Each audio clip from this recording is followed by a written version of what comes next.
Un abogado, como experto en leyes que se dedica a defender los derechos de sus representados, es un servidor de la justicia y su deber como profesional es actuar con estricto cumplimiento de las normas jurídicas y morales. Los abogados desempeñan una misión esencial en una sociedad que se basa en el respeto a la justicia. ¿Pero qué pasa cuando el abogado comete un delito?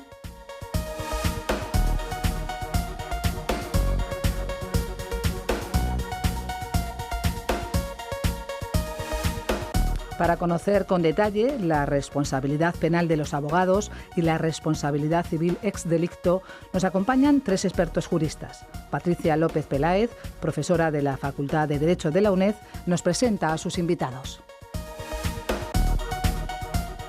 Hola, buenos días. Nos acompaña en esta ocasión don Oriol Rusca, que es abogado penalista, vicepresidente del Consejo General de la Abogacía Española y decano del Ilustre Colegio de Abogados de Barcelona. Buenos días, Oriol. Hola, muy buenos días y gracias por haberme invitado a venir. Y nos acompaña también doña Verónica del Carpio, que es abogada también y profesora asociada en el Departamento de Derecho Civil de nuestra universidad. Buenos días. Esta mañana, en esta emisión de radio, vamos a hablar acerca de la responsabilidad civil del abogado y la responsabilidad penal y civil que podría derivarse ex delicto. Así es que contadnos, por favor, ¿cuáles son los tipos penales que podrían ser más frecuentes en relación a la responsabilidad de un abogado? Mira, verdaderamente, un abogado puede cometer los delitos como cualquier persona, todos, desde matar, violar, pegar. Lo que pasa es que hay lo que se llaman los delitos especiales propios e impropios, aquellos que solo pueden cometer unas determinadas personas o los que si cometen esas determinadas personas se castigan un poco más. Entonces, en referencia a la profesión de abogado, hay varios tipos penales, desde el 461 del Código Penal en adelante, que regulan estas conductas y que son varias. Básicamente, ¿qué se tiende a proteger? Que esta es la idea clave a la hora de interpretar los tipos penales. O sea, ¿qué es lo que se quiere proteger? ¿Cuál es el bien jurídico esencial? Pues básicamente en estos son dos. Por un lado está ese delito de obstrucción a la justicia o de entorpecer el funcionamiento de la justicia, un delito contra la administración de la justicia, y por otro lado uno de los deberes sagrados que tiene un abogado y que siempre debe tener, que es el de la lealtad hacia su cliente y hacia la defensa de los derechos de ese cliente.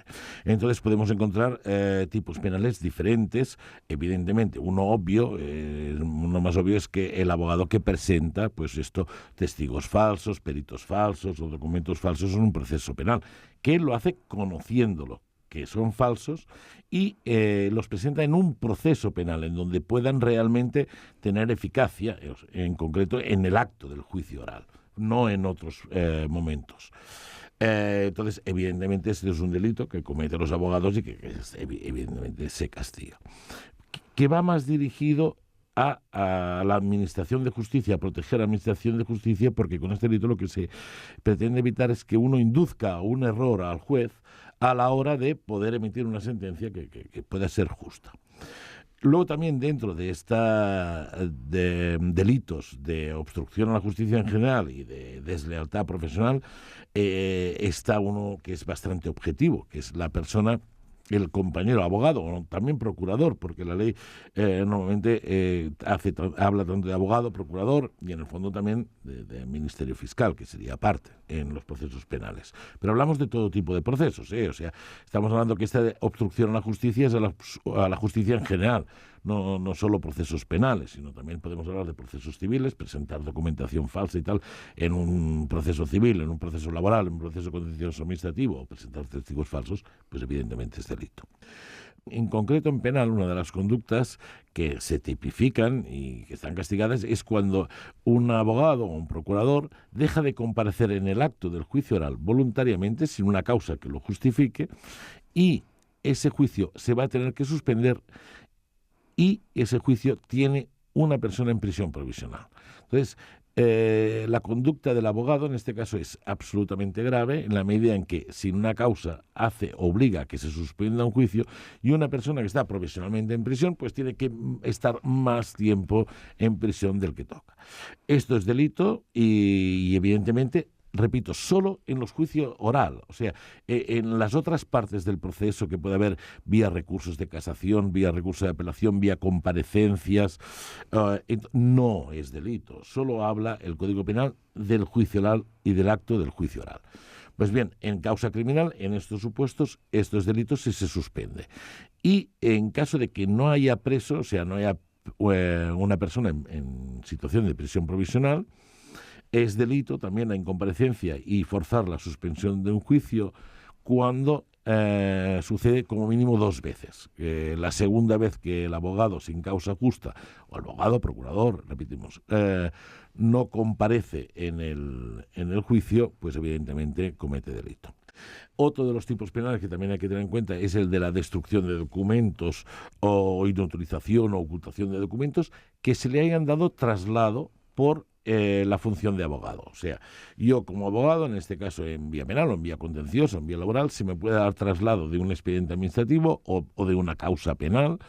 Entonces, yo como abogado que tengo como parte en el proceso derecho a tener esta causa o obligación del juzgado de darme esta causa, esta documentación, yo en intereses espurios en favor de mi cliente o en contra, o es igual, lo que hago es destruir o ocultar o inutilizar, porque también hablamos de documentos con soporte informático o soporte electrónico, ¿no?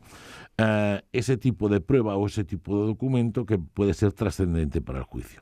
Pues evidentemente también estamos hablando de un delito que es sancionado penalmente. Otro que también es, y acabo ya porque son 2 más, está el de revelación de las actuaciones procesales, que está muy de moda, porque parece ser que hoy en día los medios de comunicación se enteran antes que las partes de lo que puede suceder en un determinado juzgado, ¿no? Entonces, sí que hay una disposición general en la Ley de Enjuiciamiento Criminal que dice que todas las actuaciones son secretas, etcétera, etcétera.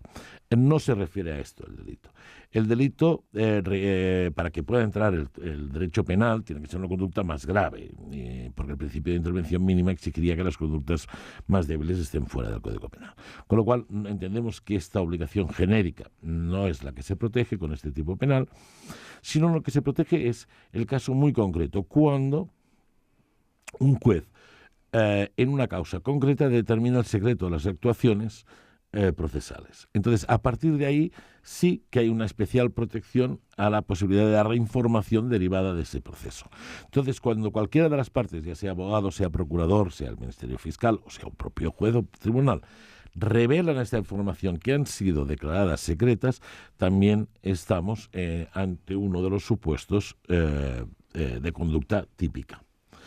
Y finalmente, la conducta, digamos, más propia de deslealtad profesional y también, evidentemente, de obstrucción a la justicia en la medida en que puedes provocar un juicio injusto, que sería, a mi entender, el tipo esencial de lo que sería esta prevaricación de abogado, entre otras cosas, es los supuestos en donde hay una incompatibilidad. Esto es, un abogado ha asesorado o ha defendido, ha representado a una persona y luego, sin el consentimiento de esta persona, lo que hace es defender los intereses contrarios de otra persona en contra de la que primeramente ha asesorado.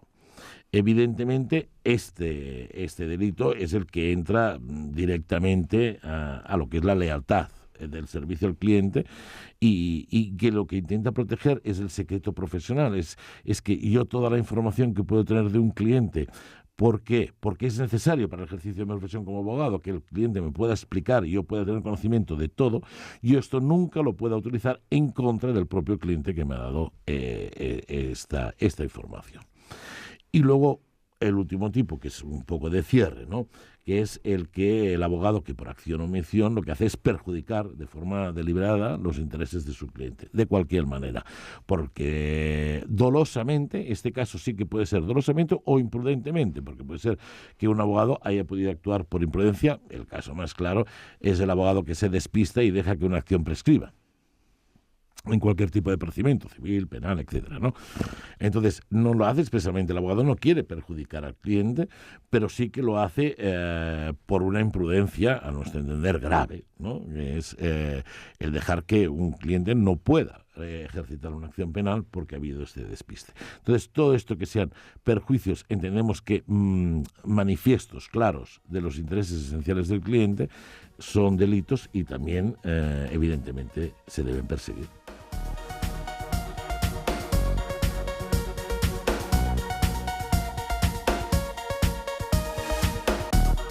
Veo que es especialmente interesante el tipo penal de la prevaricación del abogado, porque es específica de la actividad de la abogacía. ¿Qué requisitos han de concurrir y cómo lo diferenciamos de una responsabilidad civil ordinaria que se exija por culpa o negligencia ante los tribunales civiles? Quizá es una cuestión de grado, ¿qué debe concurrir para que podamos ir por una vía o por otra? Evidentemente, la mayoría de estas conductas pueden ir por la vía penal o por la vía civil. Indudablemente han de ir por la vía penal cuando hay una afectación grave del bien jurídico protegido. Entonces, cuando realmente la negligencia provoca un perjuicio grave al cliente, entonces, evidentemente, la responsabilidad penal es donde tiene que intervenir. Si los perjuicios que se han provocado son menos graves o la negligencia del abogado no es grave, sino que se puede decir leve, entonces evidentemente se abriría la vía civil. En estos supuestos, en general, como en todos los delitos, en nuestro sistema jurídico prima el principio de economía procesal que ha permitido que la acción civil pueda ventilarse conjuntamente con la acción penal. Con lo cual, se intenta evitar que una persona, una vez ha puesto una querella, una denuncia penal, para luego ser resarcida de los daños que puede haber sufrido, no tenga que interponer paralelamente en otra jurisdicción una reclamación civil. Lo puede hacer, porque en vía penal puedes hacer reserva de acciones para ir a la vía civil y reclamar lo que te interese. Pero se pensó desde hace muchos años que ya que se ventila la responsabilidad penal y que de esta puede derivarse o puedan imputarse daños que deban ser reparados civilmente, porque en nuestro ordenamiento, y el Tribunal Supremo lo ha mantenido siempre, en que cuando hay un daño que se ocasiona a una persona, sea civil, penal, ha de tenderse a la restitución íntegrum. O sea, una persona no tiene por qué sufrir un menoscabo patrimonial por cualquier motivo y no se le haya restituido. Entonces, la estrategia de si tiene que ser penal o no, en primer lugar, evidentemente, cuando una conducta es delictiva, es delictiva.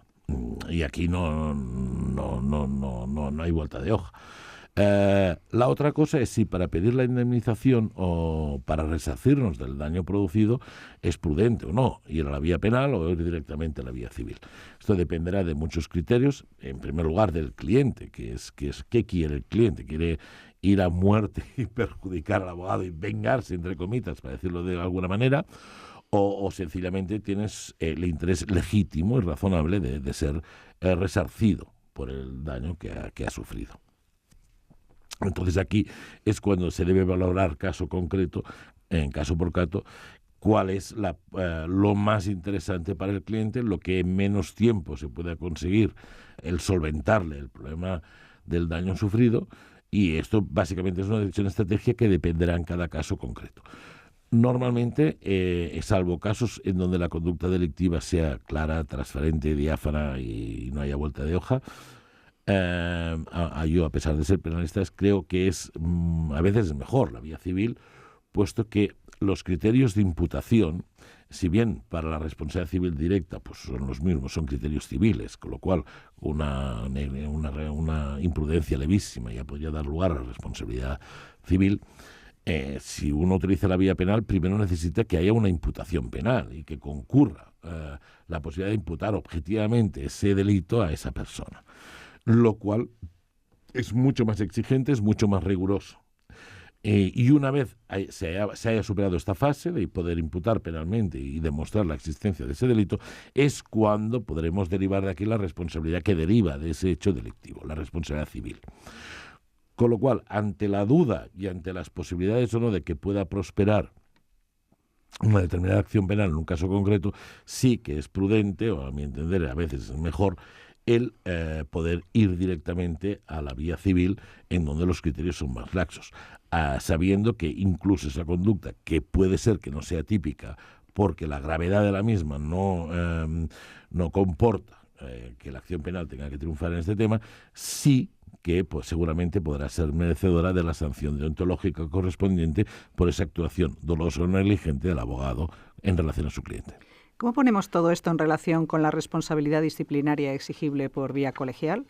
Por ejemplo, ¿pueden entorpecerse recíprocamente las acciones, la acción penal o la tramitación de un expediente disciplinario en un colegio de abogados? ¿Merece la pena una denuncia a deontología? Las denuncias de deontología siempre valen la pena. Siempre valen la pena porque una de las funciones esenciales que tienen los colegios de abogados y uno de los elementos esenciales que necesitamos los abogados es, en primer lugar, que la profesión sea autorregulada por los propios colegios, no sean terceras personas y mucho menos administraciones públicas que pueden romper con el principio de independencia las que lo regulen. Y, en segundo lugar, los colegios de abogados somos muy cuidadosos con el tema deontológico, porque si realmente se ha cometido un ilícito, sancionamos y sancionamos duro. ¿Por qué? Porque la esencia de la abogacía, lo que da sentido, es que podamos ser nosotros depositarios de la confianza del cliente. Si ese principio de confianza que tenemos que dar todos los abogados se discute por parte de los clientes o de la ciudadanía y no es lo que nos da el prestigio de poderlos mantener en la profesión de abogado desaparece, porque ya deja de tener sentido. Con lo cual, esas sanciones deontológicas, ese elemento de control deontológico de la profesión es vital, no solo desde un punto de vista más egoísta para la profesión, de que pueda mantenerse articulando como está, sino, y mucho más importante, para el servicio que tiene encomendado la abogacía a prestar a la sociedad y el servicio al cliente. Si nosotros los abogados no solo tenemos que ser deontológicamente correctos, sino que además tenemos que parecerlo y tenemos que ser ejemplares, pero no porque seamos más guapos que los demás, sino porque precisamente lo que en nuestras manos se deposita es la confianza de la gente en los temas más sangrantes para ellos, que están afectando a su libertad, a sus derechos fundamentales, a su patrimonio, a su familia, a la injundia del propio ser humano. Con lo cual, en eso tenemos que ser no excesivamente rigurosos, sino muy rigurosos. ¿Y cómo encaja esto con el non bis in idem? Porque entiendo que si un abogado ha incurrido en una conducta reprochable, será sancionable, en su caso, penalmente y también desde un punto de vista disciplinario, pero quizá por lo mismo, ¿cómo es posible que haya dos vías? A ver, en principio, el non bis in idem está muy claro. Se prohíbe que se pueda castigar a una persona por los mismos hechos dos veces. Y esto es lógico. Ya le castigamos con una, solo falta dos. Ya la cosa sería terrible. Ahora bien, hay que ver exactamente qué se castiga con cada una de las normativas concretas. O sea, desde el punto de vista penal, cuál es la conducta típica concreta que se está condenando y si deontológicamente el desvalor de esa conducta, la valoración que hacemos de esta conducta va más allá o va a otros elementos propios de la profesión que no están cubiertos al 100% con la responsabilidad penal. ¿Por qué? Porque penalmente solo se incide desde un punto de vista o desde por el carácter fragmentario del derecho penal, solo una parte de la actuación del abogado, y el resto de actuación, digamos, desleal o obstructiva a la justicia o en contra de la justicia, pueda quedar fuera de esa conducta legal por ese principio de intervención mínima de carácter fragmentario y deba y pueda ser sancionada deontológicamente, porque es una conducta que tiene que tener sanción y que no se cubre al 100% con la sanción penal. ¿Vale? Evidentemente, si hay identidad de sujeto, objeto y tal, sancionar dos veces está prohibido y no se puede hacer. El non bis in idem es muy claro. También decir que, evidentemente, cuando se abre la vía penal, los expedientes deontológicos se paran, porque hay dependencia de la vía penal, esperamos la resolución penal y cuando penalmente se decida qué pasa, si se le inhabilita a un abogado, entonces deontología coge la inhabilitación y la aplica también. Y por otro lado, si a este abogado se le absuelve penalmente, hay que ver exactamente por qué motivo se le absuelve y de qué hecho se le absuelve, por si no entran al 100% dentro de lo que se puede tipificar desde el punto de vista deontológico. Entonces sería posible sancionarlos. Es decir, si lo estoy entendiendo bien, es posible que un abogado o una abogada sean absueltos en un procedimiento penal, sí, y no obstante después de la absolución, su actuación reprochable desde el punto de vista disciplinario, pero no penal, pueda dar lugar a una sanción disciplinaria por vía colegial. Sí, a una sanción deontológica. ¿Por qué? Porque, ¿qué pasa? El derecho penal es muy grave, afecta directamente esto a la libertad de la persona, y además crea antecedentes penales. Entonces, el derecho penal en un Estado social y democrático de derecho como el nuestro tiende solo a condenar las conductas más graves, las que atentan de forma más violenta a los bienes jurídicos que se van a proteger. Pero eso no significa que haya otras conductas que, sin tener esa gravedad, como para una intervención penal, sí deban ser tratadas y deben ser sancionadas desde el punto de vista deontológico o administrativo, porque la finalidad ya no es tanto la de proteger las conductas más gravosas, que está el derecho penal, sino también todas esas conductas que evidentemente son nocivas para el ejercicio de la profesión y que están recogidas en el Código Deontológico.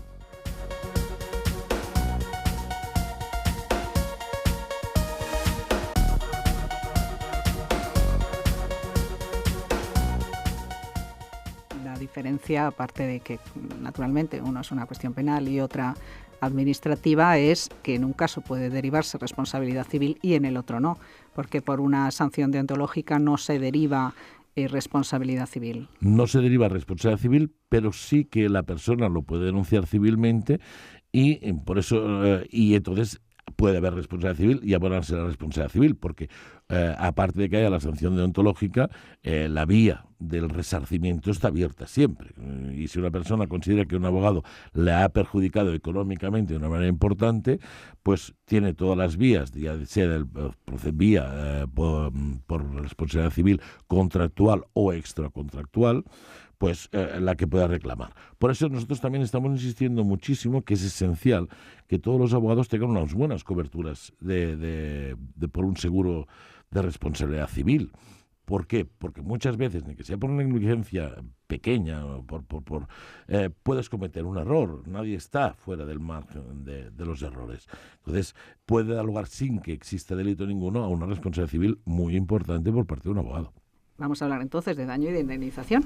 ¿Cuáles son los criterios que sigue la jurisprudencia penal para cuantificar el daño de la prevaricación del abogado? ¿Y qué sucede con el seguro de responsabilidad civil? Porque, si entiendo bien, con cierta frecuencia los seguros de responsabilidad civil no cubren las conductas delictivas, el dolo. Entonces, quizá ese puede ser un factor que pueda servir para escoger entre la vía penal o la vía civil, porque si se va por la vía civil puede cubrir el seguro, en cambio por la vía penal quizá no. ¿Hablamos entonces de cuantías y de seguro? Sí. A ver, en primer lugar, lo de la cuantificación. La cuantificación, evidentemente, cuando un abogado actúa mal y una persona pues ha perdido la opción de llevar un juicio, por ejemplo, porque el abogado se ha despistado y ha dejado que una acción prescriba, o que un plazo determinado para presentar una demanda pues se le haya pasado, o no haya presentado un recurso en tiempo y forma, o lo haya presentado sin el mínimo de requisitos formales que la ley exige que harían viable este posible recurso. Bueno, en primer lugar, que quede muy claro una cosa: la responsabilidad civil, la responsabilidad del abogado nunca es del resultado. O sea, un abogado nunca jamás se compromete a un resultado, entre otras cosas porque no puede. El abogado es responsable de los medios que pone para servir a su cliente. Yo, como abogado, puedo tener un cliente y jamás el cliente me puede exigir que gane un pleito. ¿Por qué? Porque no lo decido yo y las circunstancias que pueden darse son muchísimas. A mí el cliente, lo único que me tiene que obligar, y lo que me obligo personalmente con él, es, en primer lugar, un deber de lealtad sobre él y de servirle a él, de tenerle absolutamente informado, me comprometo a tener los conocimientos suficientes para poder hacer una defensa digna de sus intereses, y luego a que conozco perfectamente lo que es la lex artis, que es cuál es el trabajo que yo voy a desarrollar como abogado en defensa de sus intereses, y que lo voy a hacer de la manera mejor posible para el cliente. Este es el compromiso que tiene un abogado, no tiene otro. A partir del momento en donde se comete un error en uno de estos elementos, en el deber de diligencia, de lealtad, de servicio, de conocimientos, etcétera, es cuando puede derivar directamente la responsabilidad del abogado. Entonces, brevemente podemos decir, es difícil. A ver, por un lado, hay cuestiones que se pueden valorar fácilmente porque son objetivas. Por ejemplo, cuando un abogado comete un error, que indemnice al cliente en los honorarios que ha costado, gastos de procurador, etcétera, etcétera, tasas, si ha habido. Pues estos son gastos objetivos. El problema es cuando no es así. Entonces, normalmente lo que se debe de hacer es lo que se llama el juicio sobre el juicio. De alguna manera, el juez tiene que valorar qué posibilidades tiene ese juicio que se ha perdido, que se ha perdido la oportunidad de llevarlo a cabo, qué posibilidades tiene de vencimiento. Si una reclamación patrimonial concreta era fácilmente ganable, casi al 100%, pues evidentemente el abogado tendrá que pagar el 100% de lo reclamado. Si una reclamación concreta no era viable en ningún caso al 0%, el abogado no tendrá que abonar ningún tipo de responsabilidad. Y en casos, que son la mayoría, en que sea discutible, porque lo que se ha perdido es la oportunidad, la pérdida de oportunidad de que los jueces o tribunales puedan valorar la viabilidad o no de una determinada acción, entonces es el juez que de alguna manera ha de hacer esta valoración, ese juicio sobre el juicio, y decir en qué tanto por ciento, qué número de probabilidades tenía de haber ganado o no para fijar esta indemnización. Esto en las indemnizaciones patrimoniales. Las que no son patrimoniales, que son daños morales o no cuantificables en este sentido, evidentemente estamos siempre al criterio del juez, que discrecionalmente fijará la cantidad que considere que es la ajustada para hacer la restitución integrum, que es lo que la ley y la jurisprudencia les obliga. Bueno, pues resulta interesantísima esta cuestión, pero nos indican que por razones de tiempo tenemos que ya ir cerrando. Así es que yo les emplazo desde luego a venir otro día a continuar debatiendo sobre la responsabilidad de los abogados, pero de momento pues lo dejamos aquí. Muchas gracias, Oriol, por acompañarnos. Gracias a vosotros. Y muchas gracias, Verónica, por acompañarnos también.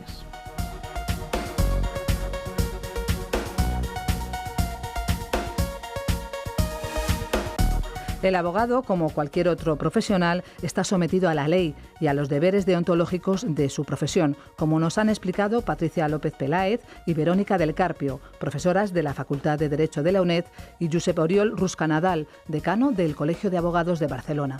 Muchas gracias a los tres por ayudarnos a comprender la responsabilidad penal del abogado y la responsabilidad civil ex delicto.